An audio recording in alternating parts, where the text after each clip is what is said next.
mbokk yi jërë ngeen jëf comme ni ñu baaxoo di ko defee saa su ne dal leen jàmm seen YouTube Expert Gueye comme ni ñu baaxoo di ko defee saa su ne ñu ñëw di ay histoire yu mucc ci jamono ay histoire yu am solo tey ñu ñëw indi leen histoire boo xam ne benn tante ji nga xam ne moo posone woon kii di Aida di xale bu ndaw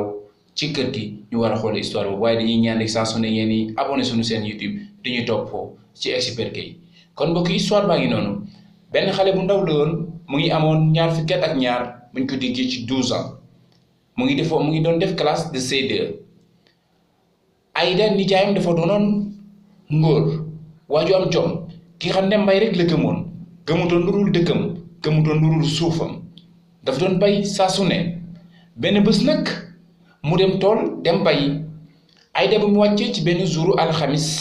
ay côté 6 heures ci ngoon yooyu Aida ñibbi kër ga bi nga xamee xale bii di Aida dem na ñibbi ci kër ga mu fekk ci néeg bi tantam mu ngi tëdd ak beneen góor bi nga xam ne du nijaayam Aida am mbetteel ay tiit daal di daw bi nga xamee Aida daw na tàng yooyu yëpp ñu nekk ci kër gi tante ji bu xoolee Aida rek Aida xool ko sëgg tante ji dem ba ci biir wóoratul Aida muy nekk ak moom te Aida xamal ko loo xam ne nii xëy na bu ko waxee sëyam mën naa tas wala nit ñi dinañ xam ne kii jigéen ji li mu def ñaaw na. tante ji ci la décidé mu ne nan la war a def ak Aida tante ji ci la uti poson Aida yoroon na benn bikiir boo xam ne saa bu doon dem école dañ ko ci doon defal meew waaye Aida moom rek la yaayam amoon comme doom waaye tante ji mu xëy fajar teel bi nga xam ne tegal nañ ko bitéelu meew bi mu yokk ci poson Aida jàngi ak bitéelu meew boobu bi nga xamee ne nii Aida consommé ne poson boobu 4 heures de temps après ñu annoncé leen ne Aida faatu na jamono jooju pour autopsie amutoon te seen xel sax demutoon ci loolu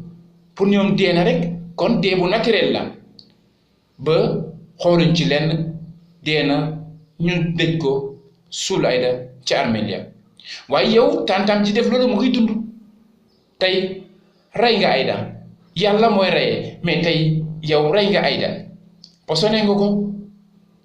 ay waajuram ñàkk nañ ko yow xalaatoo ne xale boobu doon màggi ëllëg doone keneen Aida moom war a jur ay génération